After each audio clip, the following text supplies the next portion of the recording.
Lei Complementar 123, Lei Complementar 123 de 2006, é quem vai, de fato, criar, né, esse tratamento favorecido à pequena empresa. Ok? Todo mundo junto aí? Lei Complementar 123 de 2006 é a chamada Lei, né, do Simples Nacional, ou também chamado Estatuto da Micro e Pequena Empresa. Então, a Constituição chama de pequena empresa e a lei vai dizer, né, ou vai falar que a pequena empresa, na verdade, é a microempresa e a empresa de pequeno porte. Pelo menos isso em 2006, quando a lei foi criada. Em 2006, o que a Constituição Federal chamou de pequena empresa, a lei disse, ok, pequena empresa no Brasil vai ser a microempresa e a empresa de pequeno porte, a ME e a EPP. Quem vai ser considerada ME e EPP para, né, para essa lei, né, para fins legais? Quem vai ser considerada, segundo a lei, né, no seu artigo 3º, são aquelas empresas que possuem faturamento, né, previsto na lei. Então, ME, ou considera-se ME, aquela empresa que tem faturamento de até, né, 360 mil reais. Considera-se EPP aquela empresa que fature entre 360 mil reais e 4 milhões e 800. Destaco para você que teve uma alteração, né, no inciso 2, que trata de EPP, no ano de 2016, e antigamente era 3 milhões e 600. Então, se você pegar uma prova de OAB mais antiga, por exemplo, ou de concurso público, pode ser que tenha essa resposta desatualizada. Atualmente, o máximo, né, de faturamento é 4 milhões e 800. Também te lembro que, além dos requisitos, né, ou do requisito de faturamento, para que uma empresa seja EPP ou seja ME, também tem o requisito de atividade, né? Tem uma relação de atividades que você tem que consultar, que são enquadráveis, né? O termo que a gente usa é esse, enquadramento. Enquadráveis nesta lei ou nesse sistema, né, chamado de Simples Nacional. Para que foi criado esse sistema? Esse sistema foi criado para favorecer, né, a pequena empresa, como já mandou a Constituição, como mandou o Código Civil. Então, eu preciso favorecer a pequena empresa. Qual forma que eu favoreço a pequena empresa? Eu favoreço a pequena empresa de várias formas, né? A própria lei diz ali, né, no início, no artigo 1º, que o favorecimento, né, ou esta lei complementar estabelece normas gerais de tratamento favorecido e diferenciado a ser dispensados às microempresas e empresas de pequeno porte, no âmbito dos poderes da União, dos estados, do município e do Distrito Federal. Esse tratamento vai ser com relação à apuração dos impostos, né? Ou seja, eu tenho uma apuração simplificada. Então, por exemplo, quem tem uma empresa no Simples Nacional vai pagar todos os impostos, né, em uma única guia chamada de DARF, né, uma guia só. Então, não vai pagar um imposto para a União, não vai pagar um imposto para o Estado separadamente, que isso daria mais trabalho. Teria que fazer uma apuração de cada imposto, pagar uma guia em de cada estado, num prazo definido por cada lei. Imagina, antigamente era num banco, porque você só pagava a guia dos impostos federais do Banco do Brasil, só pagava do Estado, né, na época no Banerj, depois foi mudando. Então tudo isso era muito complicado. Então a gente unificou isso, o procedimento de apuração de impostos. Existe também uma redução, né, nas obrigações trabalhistas, previdenciárias, né, acessórias, livros contábeis, por exemplo, que o empresário em regra tem que ter, aqui ou nesse sistema está liberado, né?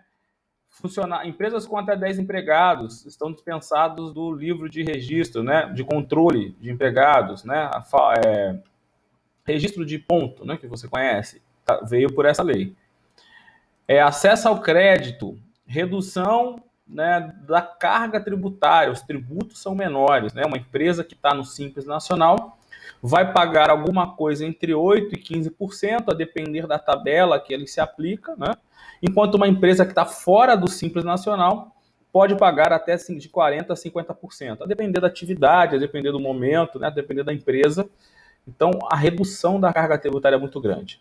Então, é muito bom estar no Simples Nacional, né? Estar no Simples Nacional favorece a pequena empresa.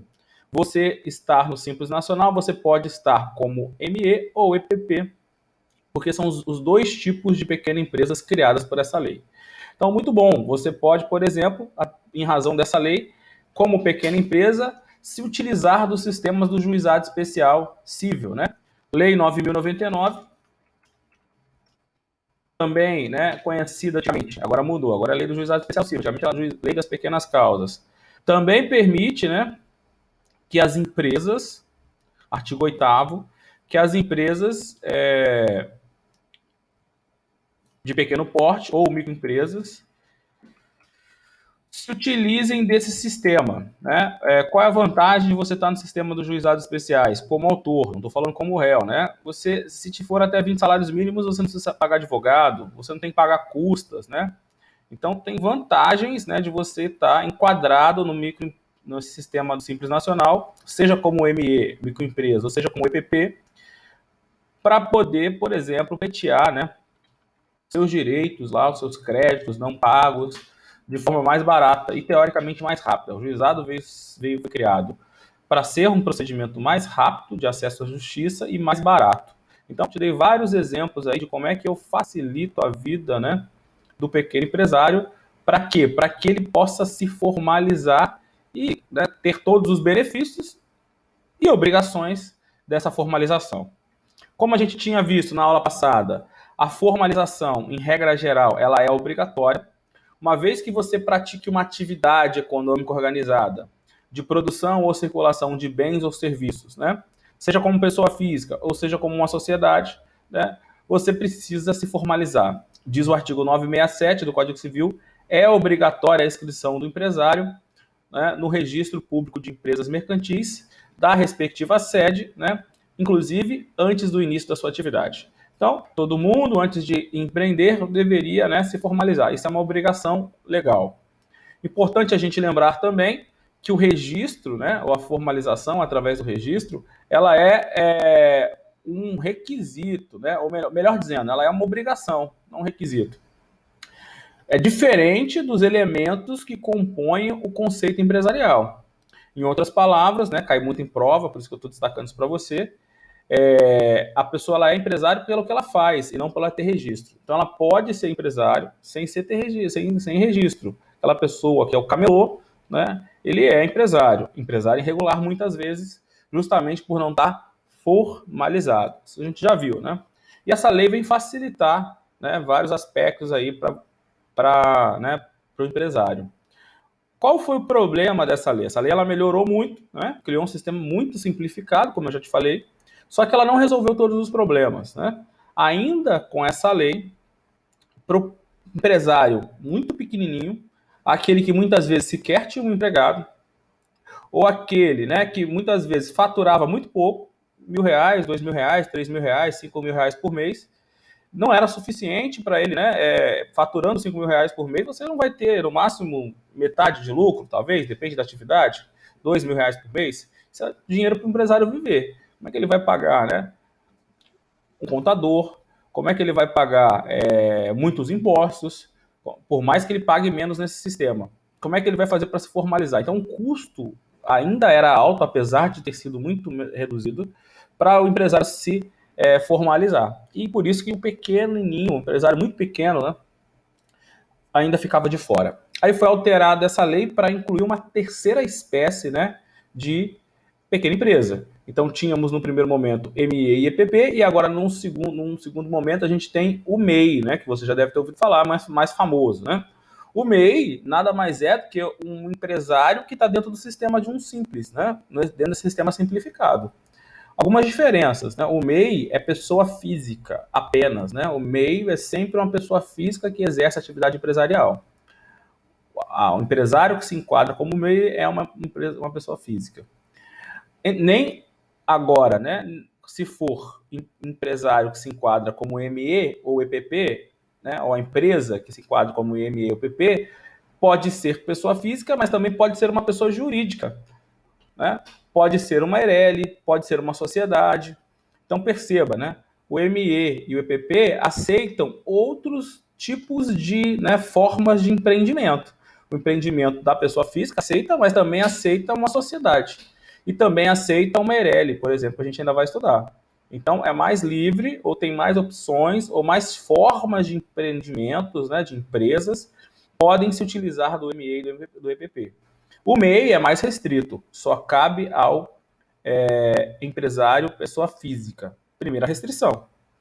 Segunda restrição do MEI, você só pode ter apenas um empregado. Terceira restrição do MEI, né, o faturamento é muito menor, né? Então você tinha no primeiro momento o faturamento até 60 mil reais anuais, enquanto o MEI até 360. Agora, recentemente, houve um aumento e o MEI passou para 81 mil. Ainda assim, é um faturamento baixo, né? Então, imagine uma loja, né, de rua que venda R$ 1.000 por mês. Já não pode ser MEI, porque já passou, né, do faturamento R$ 1.000 por dia, perdão. Né? Vai dar R$ 1.000 por dia, R$ 30.000 por mês, já quase passa o ME. Né? Então, perceba, é mais para atividades pequenas. A pessoa que trabalha sozinha, muitas vezes não tem nenhum ponto comercial, não tem um estabelecimento, trabalha em casa, né? Ou tem um negócio muito pequeno. Mas foi muito bom isso. Por quê? Porque permitiu que muitas pessoas que eram empresárias e eram empresárias irregulares pudessem atuar e se formalizar e cumprir a sua obrigação legal de se registrar. Até o registro do MEI é simplificado, né? Você pode fazer isso lá num portal chamado, né, de portal do microempreendedor.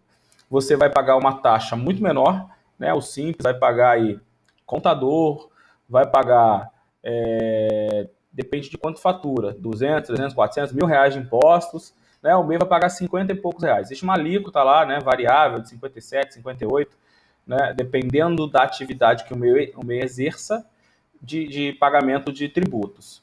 Então, em vantagem, né? Então, se está na irregularidade como empresário, se formalize como MEI, se possível, porque você vai ter direitos e vantagens. Você vai se enquadrar dentro do sistema previdenciário. O empresário irregular está fora do sistema previdenciário. Então, imagine, vai ficar doente e não vai estar acobertado, né, coberto aí pelo sistema da Previdência Social. Você, como MEI, está contribuindo também para a Previdência Social e vai ter, né, direitos a benefícios previdenciários. Então, muito importante aí, eu não lembro se eu já tinha falado de tudo isso, né, mas reviso aí esses pontos do tratamento dado ao MEI, né, ou melhor, ao pequeno empresário, que no primeiro momento foi ME, depois IEPP, depois incluiu o MEI. Lei Complementar 123 de 2006, né, criada em concordância ou em cumprimento do que foi determinado pela Constituição Federal no artigo 170, ok? Inciso 9º, certo? Vamos avançar. O 970, além de falar do MEI, ou além de mandar dar tratamento favorecido ao MEI, também manda dar tratamento favorecido ao empresário rural. Não sei se você percebeu ali. A lei assegurará tratamento favorecido, diferenciado e simplificado ao empresário rural e ao pequeno empresário. Então, empresário rural também é um segundo tipo, né, de empresário que possui tratamento favorecido. Qual foi a ideia do legislador, né? À época, né, não tinha internet nem e-mail para a pessoa fazer, né, registro simplificado como é hoje. Então, o empresário rural teria que sair lá da roça, vir até a cidade, contratar alguém, se registrar, vir mensalmente, custos altos, né? Era muito difícil e até oneroso você fazer isso, principalmente para quem ainda está fora, né, do centro urbano, onde as obrigações são cumpridas, né, os registros são feitos, os tributos são pagos, então a dificuldade era maior. E aí a lei pensou assim: vamos inverter, ou vamos dar ao empresário rural a faculdade do registro. Então, ao contrário do empresário urbano, o empresário comum, a lei pode chamar, né, a questão da prova pode chamar das duas formas, que o registro é obrigatório ao empresário rural, né? O empresário rural é aquele que trabalha na roça, vende produtos agrícolas, agropecuários, né? Quanto a isso não vai ter dificuldade, o examinador tem que dizer que é empresário rural, nos termos da lei, né, para poder cobrar isso. Esse empresário rural, ele, ao contrário do urbano, né, comum, que é obrigatório o registro, esse empresário rural, o registro ele é facultativo. Para esse empresário rural, o registro vai acontecer se ele quiser. Então imagine, eu mudei para a roça, comprei um sítio, uma fazenda, estou lá vendendo tomates, né, vendendo cenoura, vendendo, sei lá, qualquer coisa, né? E aí eu quero me tornar um empresário para todos os fins? Me registrar como empresário? Escolho. Às vezes, principalmente quando a atividade é muito pequena, né, que é uma agricultura mais familiar, uma agricultura que vende ali numa feira próxima, né, não é necessário, não preciso emitir, né, notas fiscais, meus clientes não exigem, né, notas fiscais, então basta um mero recibo. Então, eu não preciso, né, ter esse ônus de constituir-se como empresa para todos os fins. Eu trabalho como empresário rural. Assim como o profissional liberal, lembra lá do parágrafo único do artigo 967, que também era liberado de ser empresário, aqui esse aqui também é liberado. A diferença é que esse aqui, se quiser, ele pode se tornar empresário. Lá, a pessoa não é empresário. Lá, né, o profissional liberal, ele era pessoa física exercente atividade intelectual. E ele seguia o regime do direito civil. Aqui, o empresário rural, ele segue, né, em regra, né, o regime do direito civil também. Mas, se ele quiser, ele pode seguir o regime do direito empresarial. Qual a diferença? O regime do direito civil é o civil, né? Não vai precisar se registrar, né? O Código Civil no sentido de que é leis civis, né? Porque a gente tem leis empresariais aí no Código Civil. Lembra que eu falei para você na primeira aula que o Código Civil incluiu capítulo de direito de empresa. Então, de novo, esse profissional, por exemplo, que é liberal ou rural, que não se registrou, ele pode escolher se não vai se registrar, no caso do profissional rural. Outro exemplo, livros contábeis, né, só é obrigatório para o empresário que está fora do Simples. O empresário rural não vai precisar de livros contábeis, né? Não porque não está no Simples, mas sim porque ele não segue a regra empresarial. Fala, Felipe. Professor, mas se esse empresário constituir a atividade dele em cidade e a atividade dele for rural, mas ele não é em área rural, também ele se enquadra nesse... Se enquadra. A lei não fala no local, né? Fala da atividade.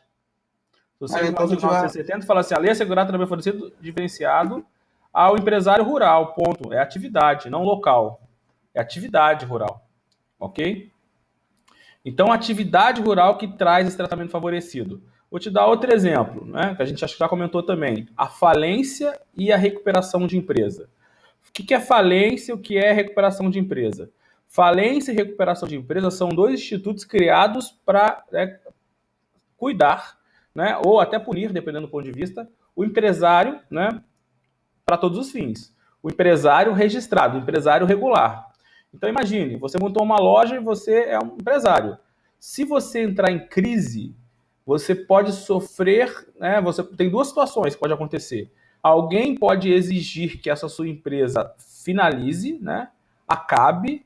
Então imagine, tem uma loja e aí eu estou devendo para você. Aí eu não te pago, você não consegue executar. O que você pode fazer? Eu estou em crise financeira, ok? Você pode se utilizar do instrumento que se chama falência. Você pode requerer judicialmente o término da minha atividade. Para quê? Para que os bens que ainda existam, né, da minha atividade sejam vendidos e sejam direcionados ao pagamento dos credores, inclusive você. Ok? Isso é um procedimento de falência. A falência só acontece com o empresário, né, normal, né, empresário comum, empresário registrado na junta comercial. Ou, em compensação, tem um benefício previsto na mesma lei, inclusive, que é a recuperação judicial. Como aconteceu com a Oi, né? Por exemplo, já deve ter ouvido falar. A Oi era mais ou menos a situação. Estava em crise, não estava conseguindo pagar os credores, né? Alguém pediu a falência dela e ela pediu a recuperação judicial. É possível fazer isso, né? Você faz como se fosse uma defesa, a recuperação judicial. Ou nem foi bem isso. Ela se antecipou. Não importa se foi uma coisa ou outra, dá na mesma, né? Ou ela se antecipou antes de alguém pedir a sua falência e já pediu a recuperação judicial. O que importa é ela estava em crise e o que importa é que essa crise foi afastada através de uma recuperação judicial.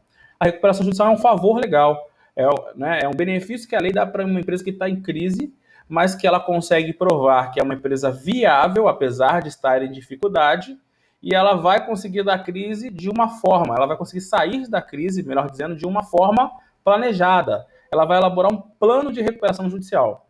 Então, vou dar um exemplo bem simples para você. A minha empresa está devendo, minha empresa deve 100 mil reais. Só que ela só tem 50 mil de capital, de patrimônio, né? Se vender tudo a 50 mil reais. Se os meus credores, todos, né, que são, imagine, 3 credores, resolverem cobrar os 100 mil reais, nem todo mundo vai receber. Por quê? Porque eu só tenho 50 mil de patrimônio. Aí se eu falar para eles, se todo mundo exigir essa dívida, né, eu não consigo pagar, eu vou falir e só alguns vão receber. Agora, se vocês aguardarem, né, eu tenho 100 mil de dívida, tenho 50 de patrimônio, mas esses 50 mil funcionando, né, a loja me dá 10 mil por mês, por exemplo, né? Então, eu pago vocês em 10 vezes, por exemplo, né? É um plano simples de recuperação judicial que eu estou montando com você. Aí, o que eu faço? Eu entro com a recuperação judicial, seja como defesa de um pedido de falência, ou seja, me antecipando, e falo assim, ó, devo para um monte de gente, só que se alguém cobrar, não vou conseguir pagar. Né? Aí eu vou ter que fechar, falir, vai ser pior para todo mundo. Então, para manter o emprego, manter a atividade produtiva, manter o pagamento dos tributos e conseguir pagar todo mundo, claro que não do jeito que eu deveria, né? De outra forma, eu vou pagar em 10 vezes. Então, vocês me dão aí 3 meses de carência, porque aí eu preciso de um fôlego aqui para juntar, fazer caixa, por exemplo, né? Plano. E a partir do terceiro mês eu pago todo mundo que eu devo em 10 vezes e com juros de 1% ao mês, por exemplo. Então, esse é um exemplo de um plano de recuperação judicial. A empresa entra na justiça e faz esse acordo. Qual é a grande questão? Poderia a empresa ter feito esse plano fora da justiça? Até poderia, mas todo mundo ia aceitar? Talvez não. Então, se eu fizesse essa proposta diretamente para cada credor, e os credores falassem assim, eu aceito, um fala que eu aceito, os outros 3 ou 2, né, falassem que não, o que ia acontecer? Não ia conseguir da mesma forma, porque os outros 2, ou quem falou que não, ia executar a dívida, e a dívida ia ser, né, um valor alto, 20, 30 mil reais, ia consumir todo o meu faturamento, ia penhorar meus bens e eu não ia conseguir pagar, né, todo mundo, percebeu? Né? Pensando aí em números. Então, eu não consigo cumprir, né, uma atividade da empresa com penhoras na conta, né, com penhora dos bens, com bloqueios, eu preciso pagar os salários, preciso pagar as coisas para a empresa funcionar, para poder pagar as pessoas. Com um plano, eu obrigo, né? Na verdade, o plano faz com que todo mundo cumpra o plano, até aqueles que não concordarem. Se eu ingresso com um plano e esse plano é aprovado por maioria, não precisa ser aprovado por todo mundo, a minoria tem que acatar o plano. Então, o plano ele é uma forma de obrigar todo mundo a aceitar um parcelamento. É claro, pessoal, que eu empresário, não posso falar assim, vou pagar em 200 vezes. Por quê? Porque se eu falar que vou pagar em 200 vezes, sem justificar as razões, sem comprovar o quanto eu faturo mensalmente, e né, para dizer que, comprovar que a única forma é essa, o que vai acontecer? Os credores, né, não vão aprovar o plano, e aí eu vou falir. E eu também não quero falir, porque senão eu vou perder minha empresa, perder tudo que eu tenho, né, e vai acabar a atividade. Então, num plano de recuperação judicial, normalmente a empresa sonda, né, conversa, negocia, se não com todos, pelo menos com os maiores credores, para dizer a forma que ela pode pagar, comprova isso, né, você tem registros contábeis, né, eu só posso assumir uma dívida mensal de X mil por mês, porque eu vendo Y por mês e me sobra Z por mês. Então não dá para mim, né, falar que eu vou pagar 30 por mês se eu só vendo 20, né, ou se eu só não dá.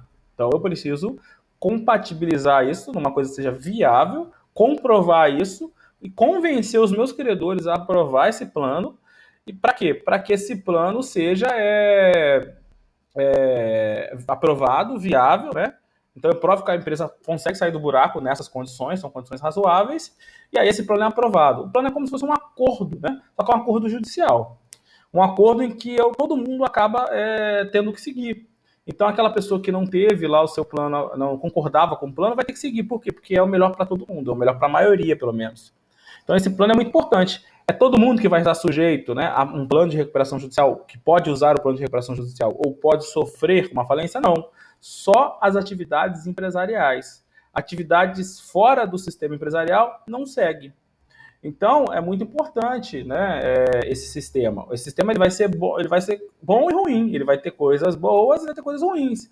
Eu sou empresário, eu posso pegar uma linha de crédito do BNDES, por exemplo, né, subsidiada para aqueles empresários daquele setor. Então, é um exemplo de vantagem, né? Eu posso pedir a recuperação judicial. É uma vantagem para a empresa que está quase quebrando, né, quase falindo.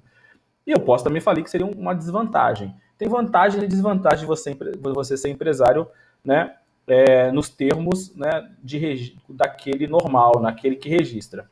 Por isso que o legislador dá essa faculdade ao empresário rural. Então vamos voltar para o meu exemplo. Eu voltei para a roça no ano de 2010, por exemplo, e comprei uma fazenda e estou produzindo alimentos lá. No primeiro momento, não tinha muitas vantagens para mim, ser empresário. Seja porque eu faturava pouco, seja porque eu não tinha necessidade de emissão fiscal, seja porque eu não precisava de dinheiro emprestado, seja porque eu não ia falir nem de recuperação. Então, para mim, não tinha vantagem nenhuma. Então, eu ficava, né, como empresário rural, sem registro, né? Porque para mim isso era melhor. Mas se eu quiser, eu posso, né, me registrar. Onde é que está isso? Artigo 971. Vou colocar aí para você. A gente falou, mas eu não tinha colocado o artigo ainda. Olha o que diz o artigo 971. O empresário cuja atividade rural constitua sua principal profissão pode, observadas as formalidades que tratam o artigo 968, 968 fala dos requisitos de inscrição. Lembra? Você fez o seu trabalho, né, do ato constitutivo, já deve ter visto. Tem que ter um requerimento de empresário, com o nome da firma, com um objeto, com capital social, aqueles requisitos lá. Requerer a inscrição no registro público de empresas mercantis da respectiva sede, caso em que, depois de inscrito, ficará equiparado para todos os efeitos ao empresário sujeito a registro. Então, resumindo, o empresário cuja sua atividade principal seja rural pode requerer a inscrição, caso em que ficará equiparado ao empresário sujeito a registro. Resumindo, então verifique. Eu não precisava, eu posso. Então, a grande sacada, né, o que vai cair na tua prova do OAB ao contrário do empresário, que o registro é obrigatório, né, o empresário normal, o empresário urbano, o rural é facultativo, ele poderá. Se ele fizer, ele se equipara ao empresário sujeito a registro para todos os fins. Aí ele vai ter que cumprir todas as obrigações. Claro que se tiver no simples, aí ele vai ter as faculdades do simples. Mas ele vai estar sujeito à falência, vai poder requerer a recuperação judicial, por exemplo, entre outras coisas, ok? Vamos pensar aqui. Pensa naquele meu exemplo lá que eu era, né, um empresário rural que tinha comprado uma fazenda. Em 2010, estava no início, não tinha tanta demanda. Aí eu comprei a fazenda do lado, e aí eu já quis produzir em massa, queria comprar uma máquina maior. Aí eu queria fazer um empréstimo do BNDES, por exemplo, para comprar uma máquina agrícola de R$ 1 milhão, ok?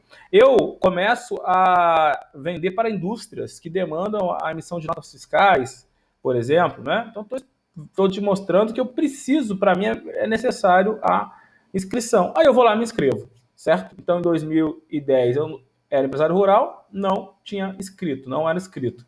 Em 2015, por exemplo, eu fui lá e me inscrevi. Ok?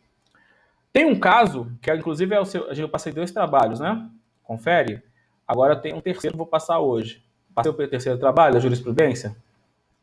Tem um caso que foi até bem interessante, que eu quero que você leia e faça um resumo, que é justamente isso, né? Que é sobre o empresário rural. O que esse caso trabalha, né? O que esse caso fala? O que esse caso discute? Esse caso discute a seguinte situação.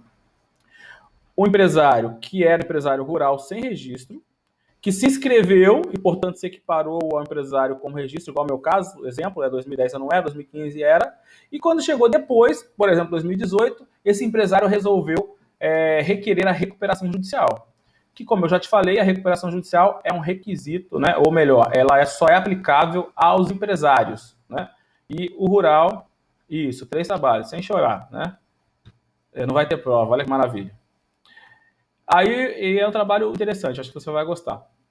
Esse empresário rural, com registro agora, imagina o meu exemplo lá em 2018, já com registro há 3 anos, passa por uma crise financeira e resolve pedir a recuperação judicial. A discussão judicial, né, a discussão jurídica, é a seguinte: uma vez que eu peço a recuperação judicial, a partir de quando que essa recuperação vale, né? Ela vale, dali em diante, ela vale de quando eu era empresário para todos os fins, né, lá no 2015, no meu exemplo, ou ela retroage até 2010? Essa foi a discussão, né? Qual é a natureza jurídica do ato de constituição de regularidade de inscrição desse empresário rural? Essa é a discussão. Esse processo foi parar no STJ, não sei se você conhece. O STJ, ele é um tribunal superior, não é isso? Um dos tribunais superiores, fica em Brasília, e ele tem várias funções, mas a principal função do STJ é uniformizar a jurisprudência com relação à aplicação da lei. Assim como o STF tem como função uniformizar a jurisprudência, dizer como é que vou aplicar a Constituição. Assim como o TST tem como função uniformizar a aplicação da lei trabalhista. Então, né, esses tribunais superiores, eles fazem o que a gente chama de julgar recursos extraordinários, né? No sentido de que são recursos que vão ser julgados não regularmente. Existem os tribunais, né, inferiores ou de primeira instância, que julgam os recursos ordinários. Então, se eu juntasse todos os recursos de Brasília, né, dos tribunais superiores, eu posso chamá-los genericamente de recursos extraordinários. Se eu juntar todos os recursos aqui, né, eu vou chamá-los de recurso ordinário. Então, por exemplo, de uma ação civil que você entrou na vara aí da Leopoldina de um divórcio, que você não concorde com a juíza, né, com o juiz da sentença, você pode apelar para o Tribunal de Justiça do Rio de Janeiro, certo? O recurso cabível é uma apelação.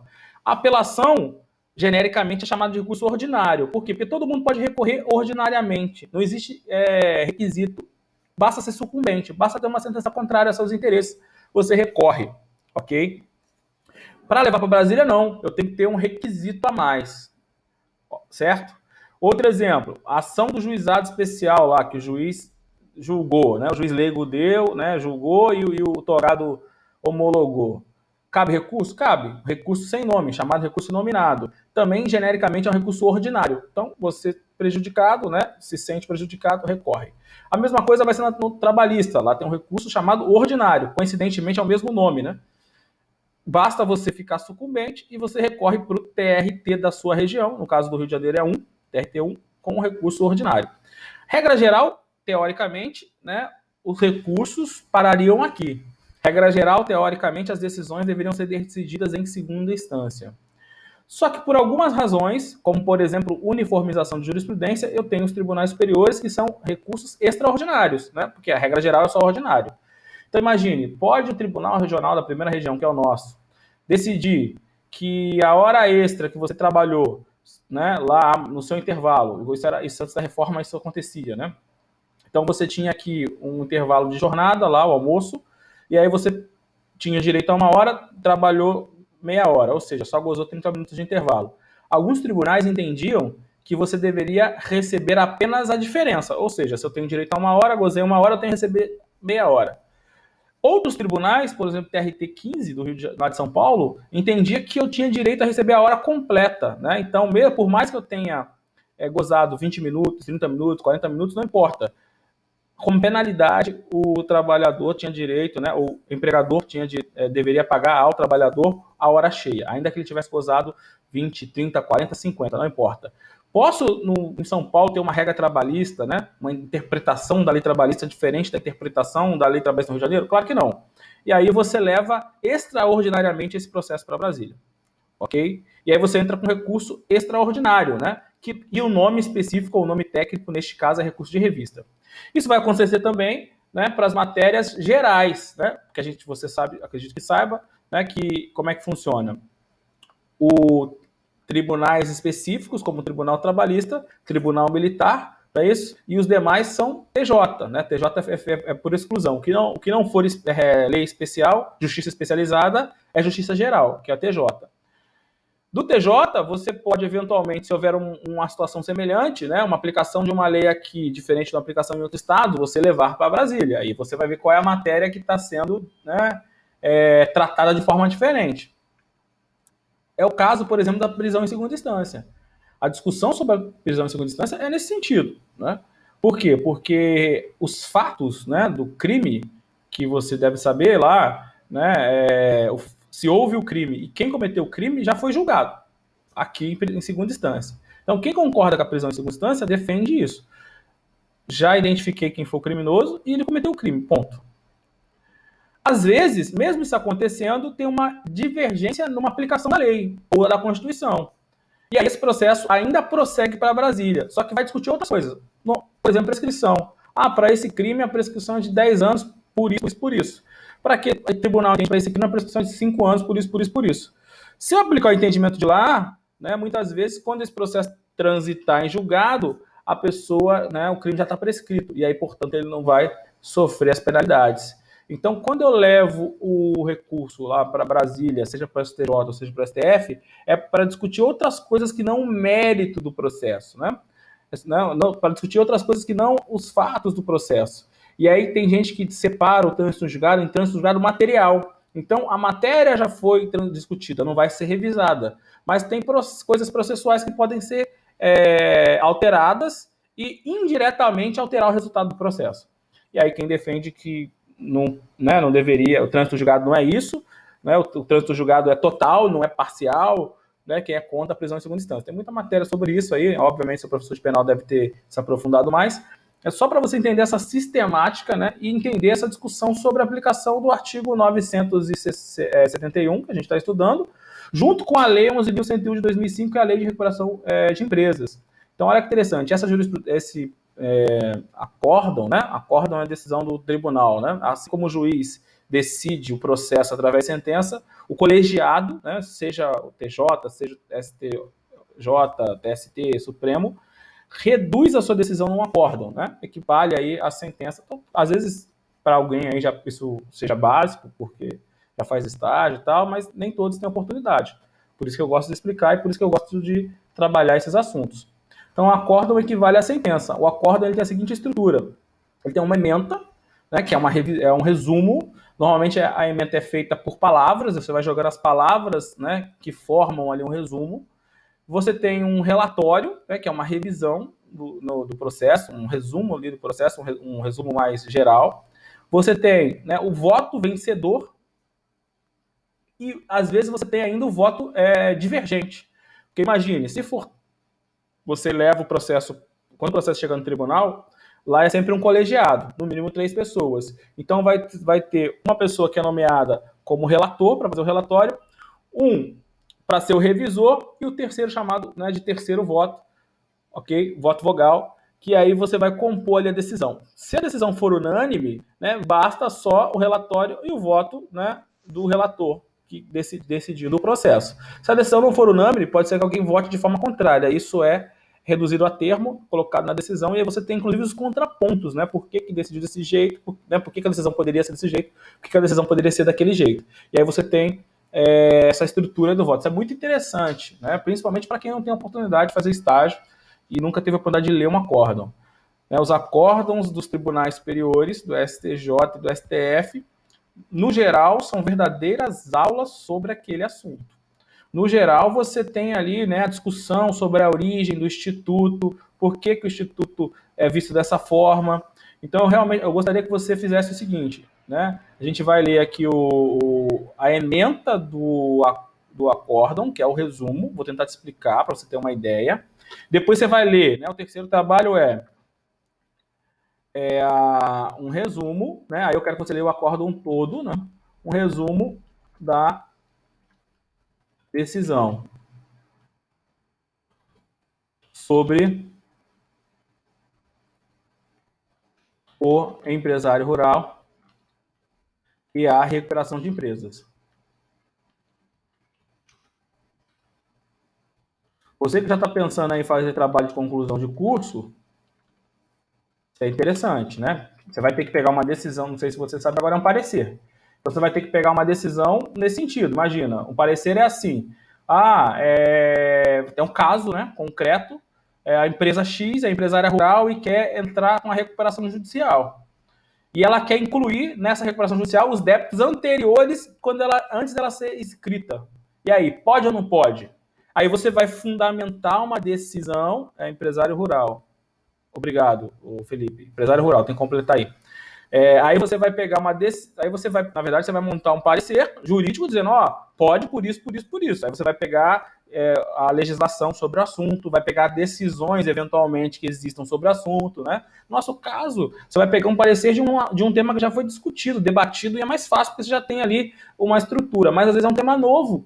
E aí o parecerista, né, não tem nem decisão para ele se amparar, ele vai se amparar em tratados internacionais, na legislação de outros países, no entendimento de outros países, na legislação histórica sobre o assunto. Então, o parecer é muito interessante também. Era sobre o empresário rural e a recuperação empresarial. Tu só colocou o rural no lugar errado. Ok? Vamos ler aqui agora juntos a ementa, né, desse acórdão. Alguém, por favor, confirma aí por áudio para mim se está vendo aí o acórdão.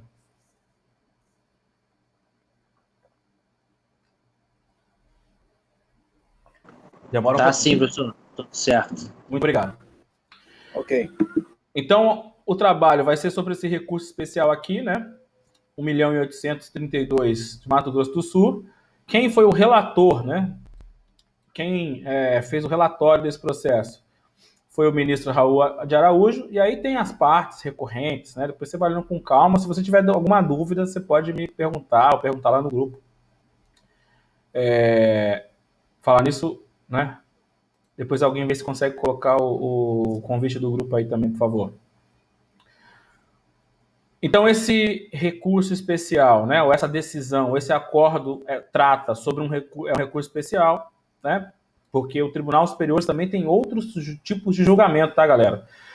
Então, alguns crimes, né, cometidos por ministros só são julgados pelo Tribunal Superior. Isso é exceção, mas é outra atribuição de um Tribunal Superior também, tá? Mas, regra geral, os tribunais superiores são para isso, são para uniformizar a jurisprudência.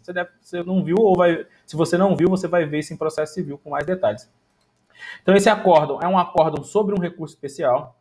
Esse recurso especial trata sobre direito civil e sobre direito empresarial. Esse recurso especial trata sobre a figura do empresário rural e também trata sobre a recuperação judicial.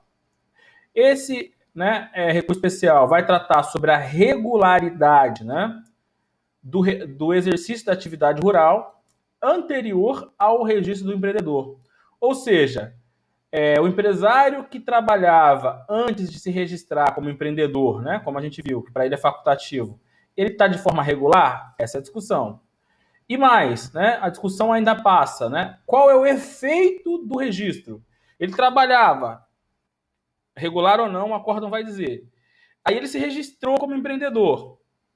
Esse registro, ele retroage desde quando ele trabalhava como empresário rural ou ele vale dali para frente? Aí a ementa já traz a resposta do acórdão. Os efeitos são ex tunc, né? Se você não se lembra, acho que você deve ter visto já em condicional isso, ex tunc é de retroativo, né? Volta para trás, pensa na bolinha de gude lá, na bolinha, né? Tunc, tunc, tunc. Ele vai retroagindo. Esse efeito ex tunc é retroativo.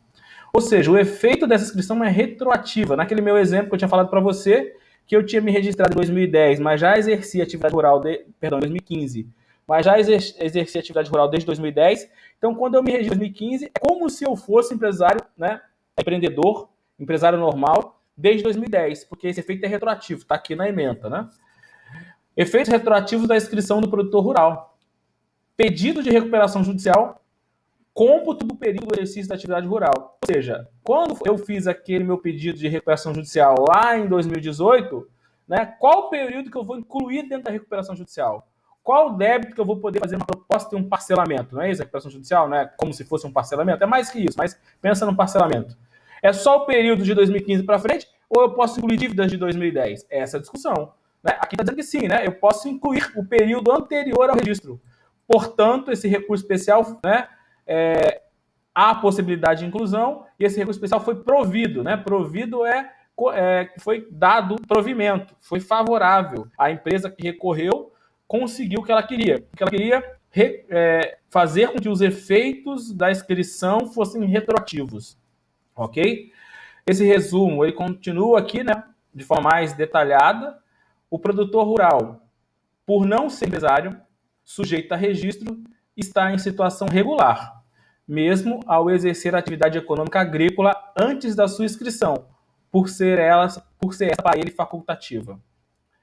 Número 2. Conforme os artigos 967, 966, 967, 968, 969, 971 que a gente já estudou, com a inscrição fica o produtor rural, que a gente chamou de empresário rural, mesma coisa, equiparado ao empresário comum, mas com direito a tratamento favorecido, diferenciado e simplificado, quanto à inscrição dos efeitos decorrentes.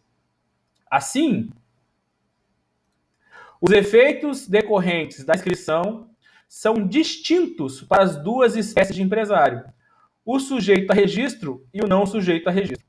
Para o empreendedor rural, o registro, por ser facultativo, apenas transfere o regime do Código Civil para o regime empresarial, com efeito constitutivo de equipará-lo para todos os efeitos ao empresário sujeito a registro, sendo tal efeito constitutivo apto a retroagir ex tunc, pois a condição regular de empresário já existia antes mesmo do registro. Já para o empresário comum, o registro, por ser obrigatório, somente pode operar efeitos prospectivos, né? Ou seja, para frente, futuros, ex nunc, pois apenas com o registro é que ingressa na regularidade e se constitui efetivamente, validamente, empresário.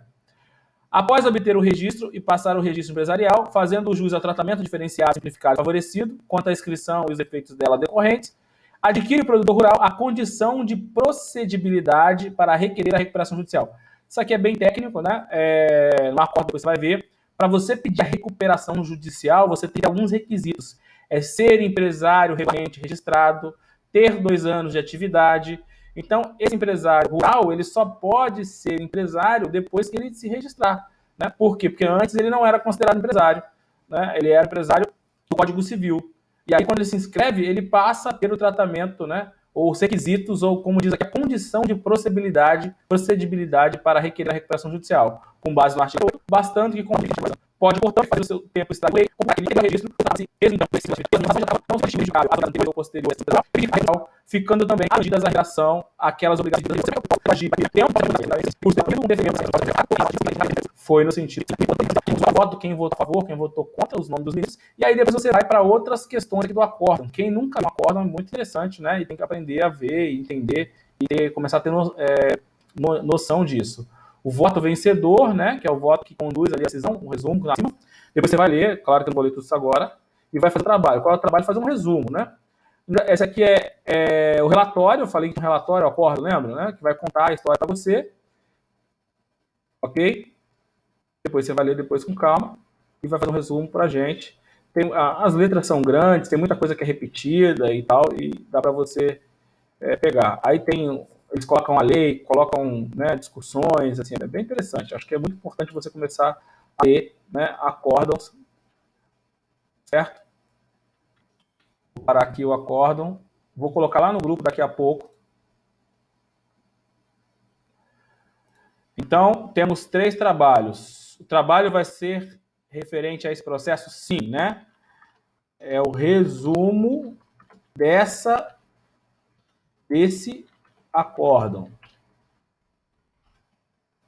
Trata sobre empresário rural e recuperação de empresa. ESP 1.832.000, Mato Grosso.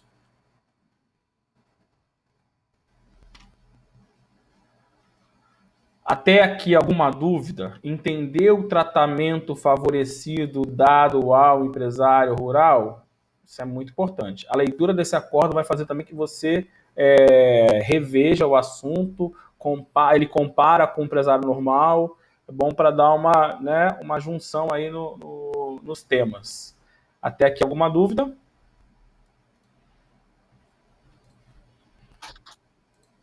Pode falar.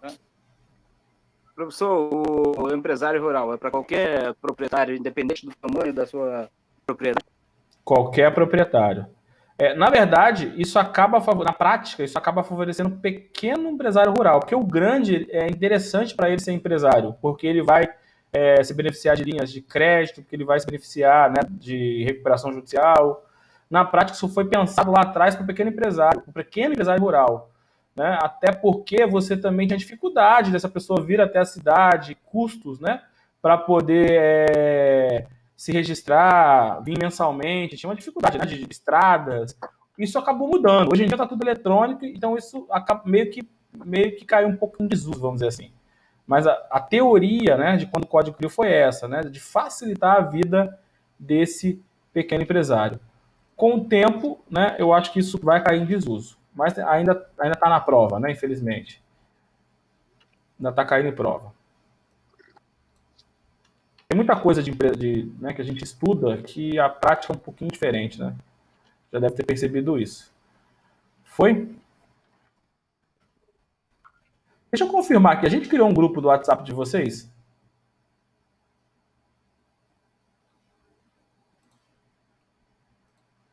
Já foi criado, não? Acho que não, né? Porque a colega tá perguntando aqui e ninguém respondeu. E eu tô procurando aqui nos meus grupos, que eu tenho 12 grupos agora, né? Na verdade, e eu não tô achando também. Acho que eu pedi na primeira aula para criar e ninguém criou. Vamos criar aí, galera, por favor. Tem pouca gente, a turma é pequena. Que é mais rápido de mandar material.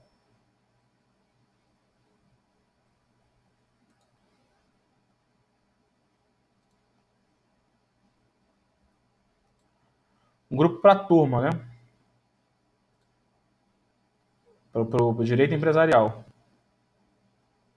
Me incluiu, Luana? Posso participar? Prometo que fique quietinho. Ah, tá sim, pô. Tem sim. É verdade, eu lembrei agora, Luana. É porque o Penha tá com um negocinho aqui, acho que foi por isso que eu não achei. E também, galera, eu tô malucão, né? Tem 12 grupos de empresa de WhatsApp agora.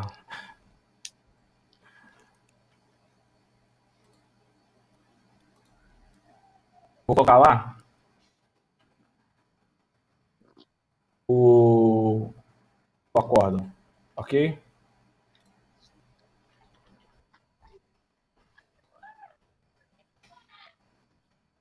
Se tiver alguma dúvida, pode fazer. Aí, boa noite.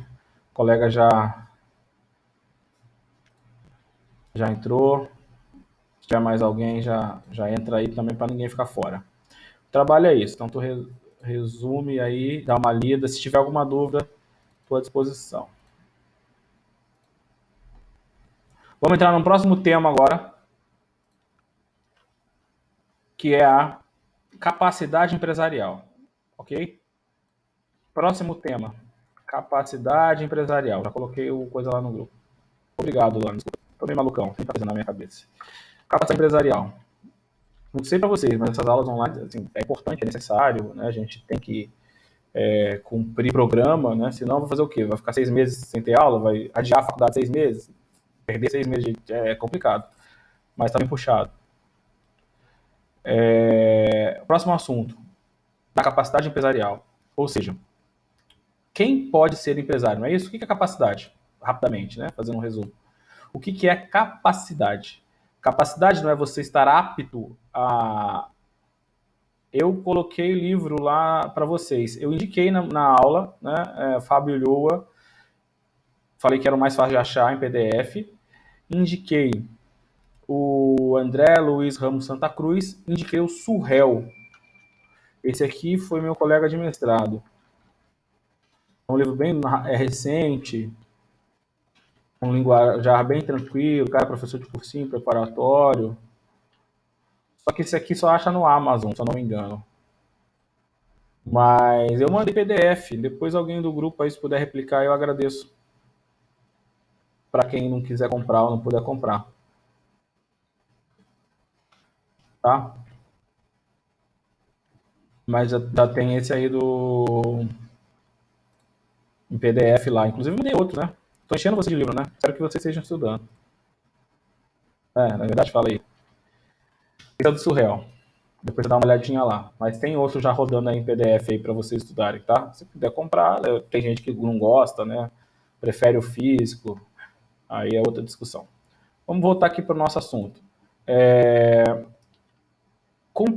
Capacidade. O que é capacidade? É a sua aptidão, né, de você contrair direitos e obrigações, não é isso? Você estudou isso em direito civil. Como é que é a capacidade civil? Capacidade civil, todo mundo nasce capaz, não é isso? Artigo 1º do Código Civil. Todo mundo nasce capaz de direitos e obrigações. Só que essa é a regra geral. Só que aí o código vem e fala assim, mas espera aí, se você tiver até 16 anos, a sua capacidade, ela é, né, você tem uma incapacidade absoluta. Por quê? Porque você não consegue exprimir sua vontade, você depende de alguém que faça seu nome. Se você tiver 16, entre 16 e 18 anos, sua capacidade é relativa. Você pode exprimir, mas alguém tem que confirmar, assistir, né? A gente fala de assistência e representação.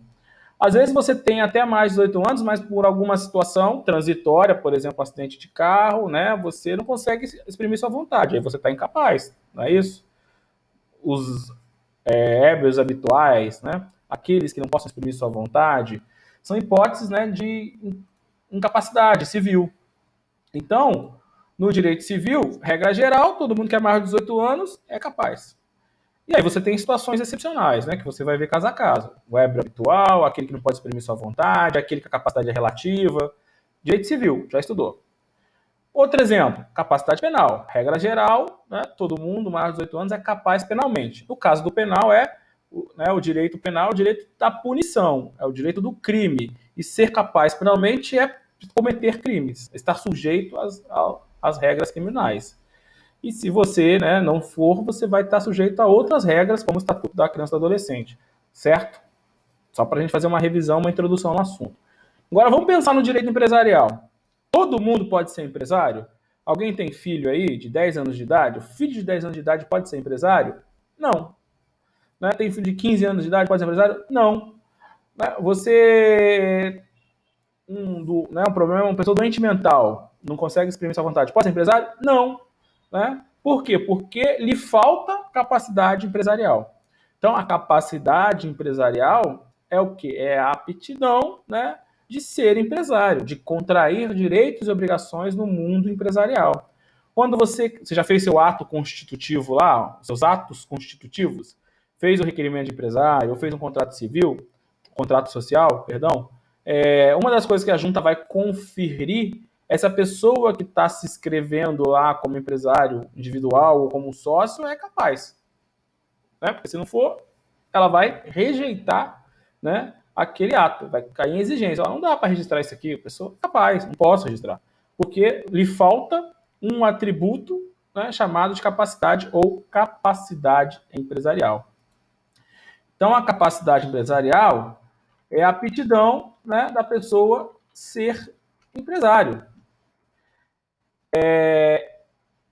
Todo mundo vai ter capacidade empresarial? Como é que está isso no Código Civil, né? O Código Civil fala que a capacidade empresarial nada mais é do que a soma da capacidade civil, né, com a ausência de impedimentos legais.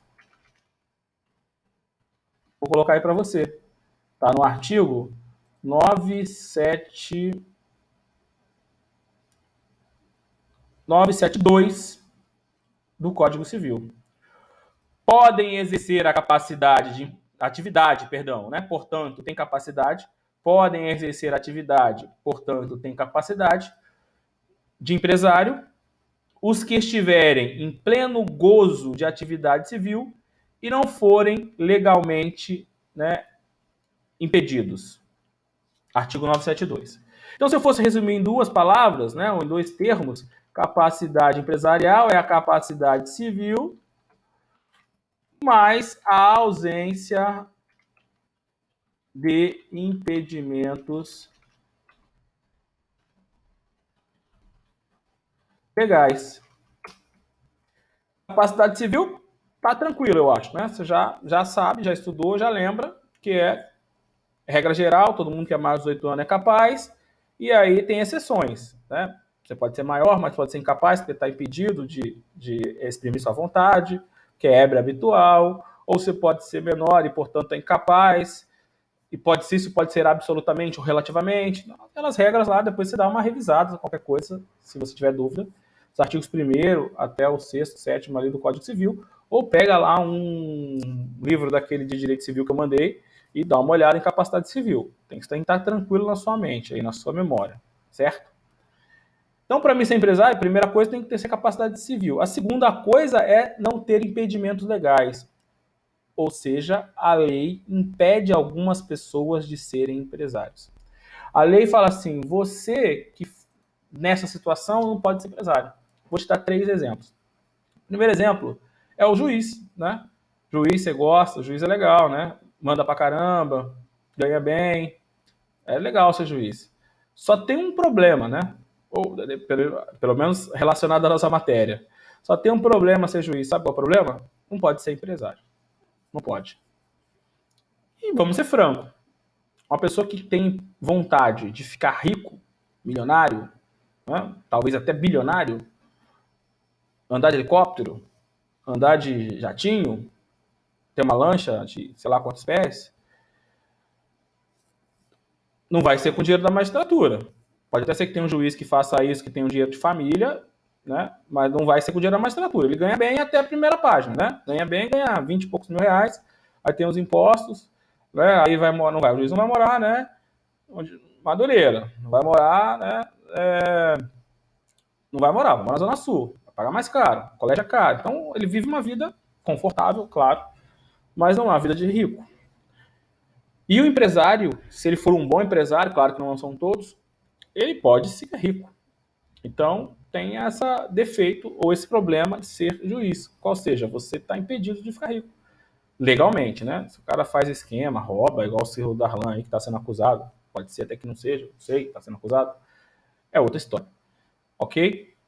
Então você, se for juiz, a lei, né, tem um impedimento legal. Que lei que impede isso? É a Lei Orgânica da Magistratura. Loman, conhece a Loman? Lei Complementar 35 de 1979, também chamada de Loman, que disciplina a magistratura, veda ao magistrado o exercício da atividade empresarial. Então, o empresário, né, o juiz não pode ser empresário, o magistrado, né, não pode ser empresário. Pessoal, aqui tem que fazer uma distinção importante. Quando eu estou falando de empresário, eu estou falando de empresário individual. Quando eu estou falando de empresário, eu estou falando de empresário que exerce a atividade econômica organizada de produção e circulação de bens e serviços. Eu estou falando do cara que está lá no contrato social, não é isso? Como um sócio administrador. É ele que assina pela empresa, é ele que contrata, é ele que demite. Qual é o racional da Loman, né? O juiz ele tem que estar integralmente dedicado à magistratura. Ele não pode estar com a cabeça 50% lá dedicado ao seu negócio. Então ele não pode ser um empresário que toca o negócio. O empresário individual é um empresário que toca o negócio, só tem ele. O titular de uma Aireli é o empresário que toca o negócio, só tem ele. Agora, uma sociedade, todos os sócios tocam o negócio? Não necessariamente. Pode até ser. Não sei o contrato social que você fez. Se os sócios daquele contrato social, todos eram administradores. Mas é possível que eu tenha um sócio em uma sociedade que não é administrador, que não toca o negócio, que não exerce a empresa. Eu tenho o chamado sócio capitalista ou sócio investidor. Ele só coloca dinheiro. Isso o juiz pode ser. Da mesma forma que uma sociedade anônima, uma SA, né, eu tenho o sócio, né, que lá se chama acionista, eu tenho o sócio administrador, aquele que toca a SA, que trabalha lá como diretor, como conselheiro, né, como conselheiro fiscal. E eu tenho o sócio acionista, o cara que entra lá no home broker, né, da corretora dele e quer investir numa sociedade anônima de capital aberto e compra ações. É o caso da Petrobras. O juiz pode ser acionista de uma Petrobras? Pode. Problema? Nenhum. Por quê? Porque não é desse sócio que a gente está falando. A gente está falando do sócio administrador. Essa distinção é importante.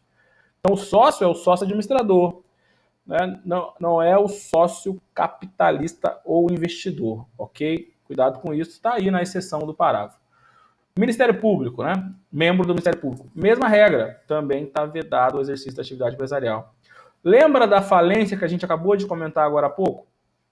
A falência também torna o devedor do processo de falência, o empresário falido, inabilitado ao exercício da atividade empresarial. Então, se você tem uma atividade empresarial declarada falida, você que era o empresário daquela atividade, ou você que era o sócio administrador daquela atividade, você vai ter como consequência a sua inabilitação. Então, você vai legalmente estar proibido de exercer atividade empresarial.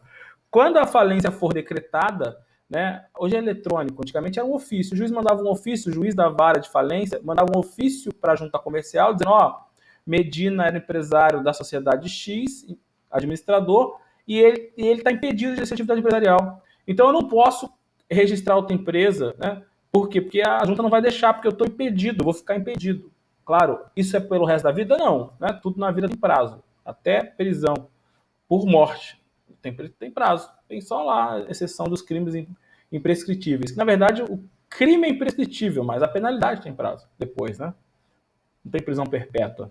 Aqui no Brasil, não tem sanção perpétua. não teria, então, uma sanção de inabilitação empresarial perpétua. Regra geral, o empresário vai ficar inabilitado, né, impedido legalmente para o exercício da atividade empresarial da sentença que decreta a falência até a sentença que põe fim às obrigações do empresário. Isso é bem técnico, não vamos se aprender a isso agora, não vamos, né, se preocupar com isso agora. Em resumo, o empresário ele tem que, né, na falência, o empresário falido, ele vai pegar o dinheiro das empresas, vai pagar os credores, né? E esses credores são classificados em classe.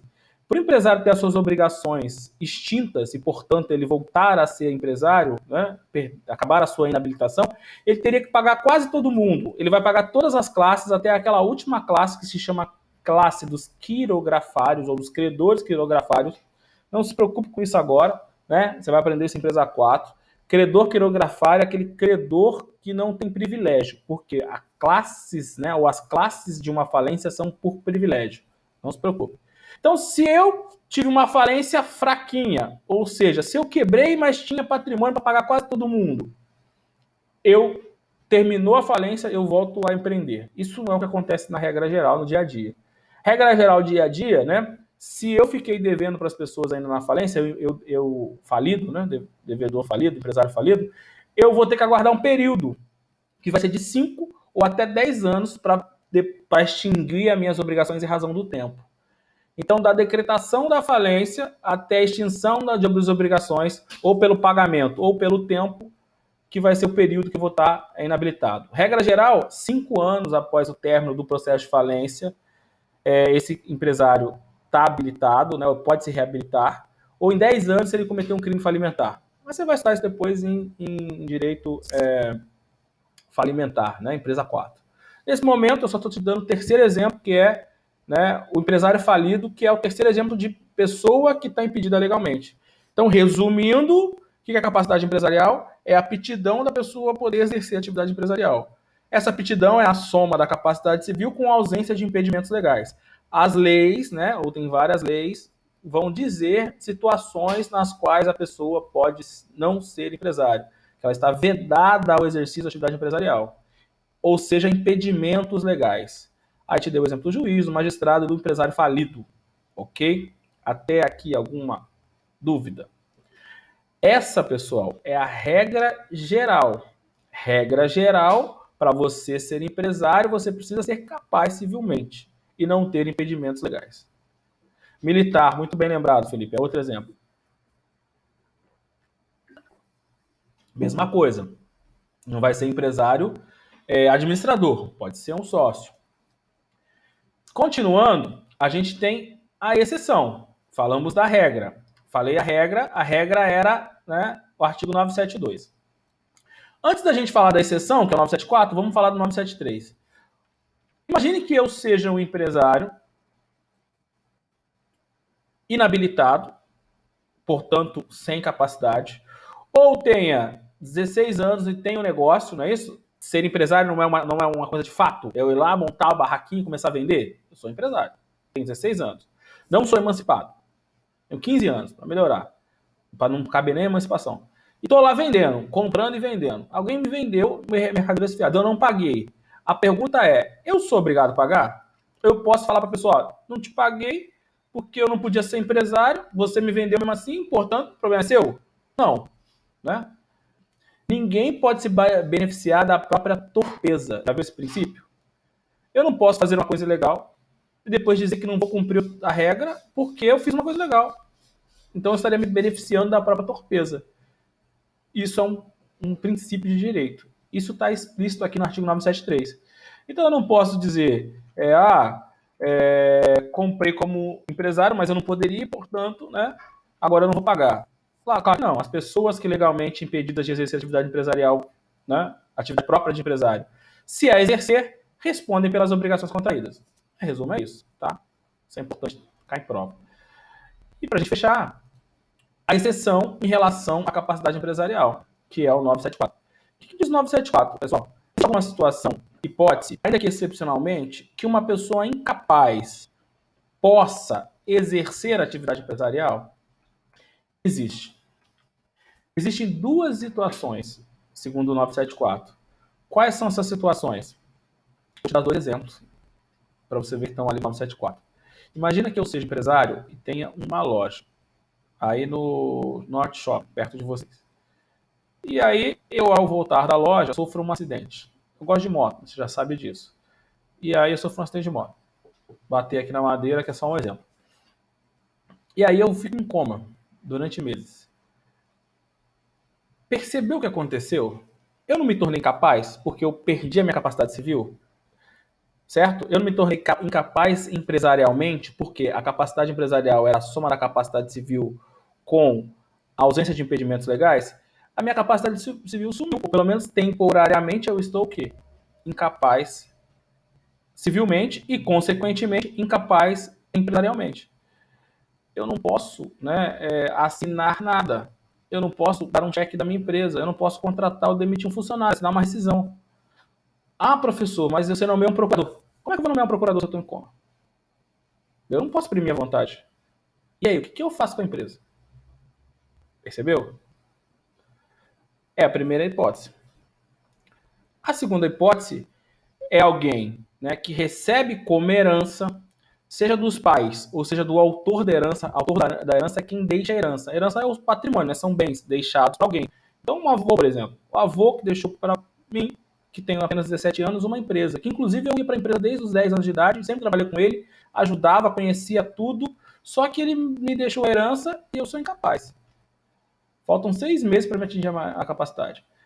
Com 17 anos, dá até para você fazer a emancipação, que é o suprimento da capacidade civil, que é outra coisa, não estou falando disso. E aí? O que eu faço? Eu tenho que mandar fechar a empresa porque eu não posso assumir por 6 meses? Essa é a discussão. Ou essa é a exceção. Ou essa é a hipótese legal prevista no artigo 974. Né? O que diz 974?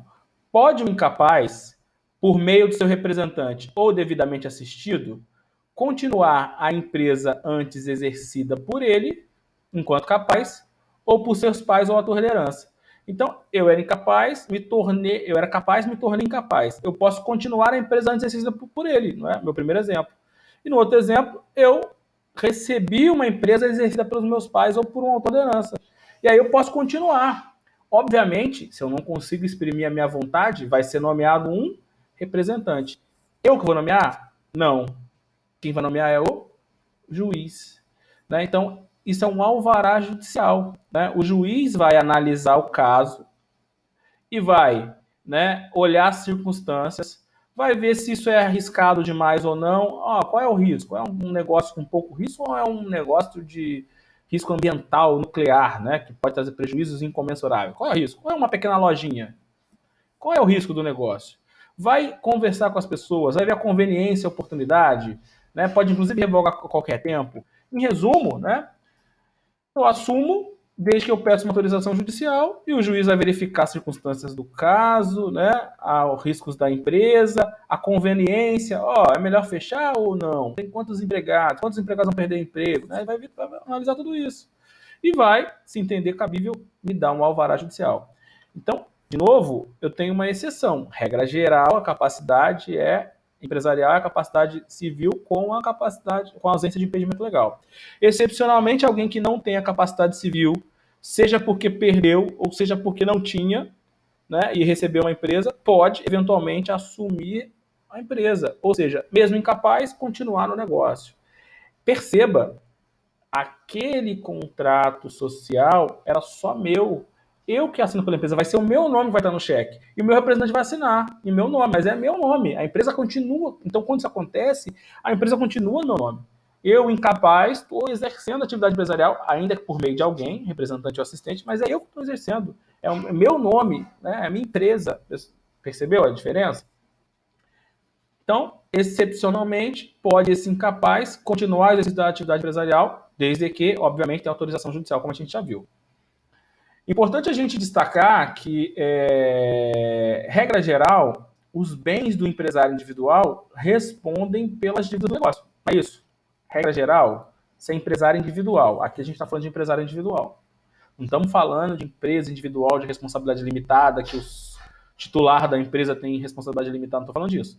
Também estou falando de um sócio de uma sociedade limitada que o sócio tem, não, estou falando de empresário individual. Qual é a característica principal do empresário individual? A responsabilidade do empresário, ela é ilimitada. MEI é legal? Permite você acessar crédito, permite você emitir nota, permite você estar no sistema previdenciário, estar regular, pagando pouco. Só que MEI é responsável pelas dívidas. Então, se você for lá com o seu MEI, comprar mercadorias para o seu negócio e não pagar o negócio, o credor, se ele quiser, obviamente, muitas vezes ele não faz, porque não vale a pena financeiramente, mas ele pode mover uma ação de cobrança e penhorar os bens do MEI. Imagina que seja uma loja, tem um balcão, vai penhorar o balcão. E se não tiver bens suficientes, ele pode penhorar o seu carro. Não tem aquela separação patrimonial entre empresa e negócio. Porque é como se fosse uma coisa só. É a pessoa física exercendo atividade empresarial. Não dá para separar o patrimônio. Ou a lei não separa a responsabilidade patrimonial.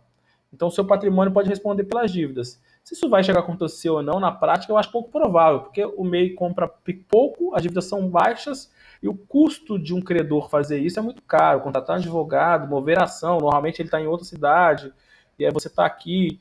E aí é mais fácil, ele só protesta e fica por isso mesmo. Mas teoricamente é possível. Então imagine que você, agora, como incapaz, resolva empreender excepcionalmente porque você recebeu uma empresa, que é as exceções que a gente está tratando. Seria razoável que esse incapaz tivesse essa responsabilidade patrimonial?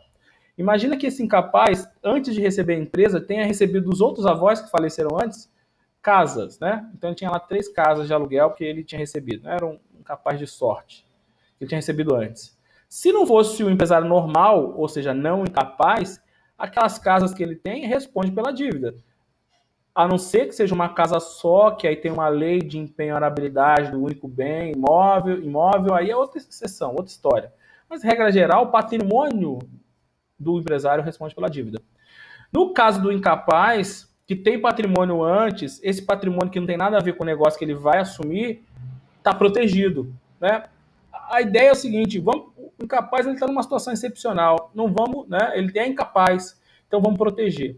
Então, de novo, diferente da regra geral, em que o empresário responde pelas dívidas, né, que ele contrair com seu patrimônio, inclusive com patrimônio que não tem nada a ver com o negócio, se o incapaz assumir o negócio e tiver patrimônio anterior, que não tem nada a ver com o negócio, esse patrimônio não responde, está protegido. Está no parágrafo 2º aí, né, do artigo 974, também é importante, cai em prova. Então, galera, né, não ficam sujeitos ao resultado da empresa os bens que o incapaz já possuía sempre ao tempo da sucessão, né? Ou seja, quando ele recebeu a empresa, ou da interdição. Era o meu exemplo do que a pessoa foi interditada porque ficou, o primeiro exemplo, porque ficou incapaz por causa que ficou em coma. E sucessão é quando é o ato de transmissão dos bens de um falecido, do autor da herança, para você. Então, as duas hipóteses. Desde que estranhos ao acervo daquela, aquela é a empresa, devendo tais fatos constar no alvará, né, judicial que concedeu autorização para você trabalhar. Então, quando você pedir lá autorização para o juiz, né, ou eu, incapaz, que sou presidente, pedir autorização, né, alguém pedir autorização para o juiz, meu nome, vai dizer, né, no caso do incapaz aqui que tinha bens, esses bens que não tem nada a ver com a empresa vai ser o que? Protegido. Tá? Isso também cai em prova. Fica ligado. Alguma dúvida?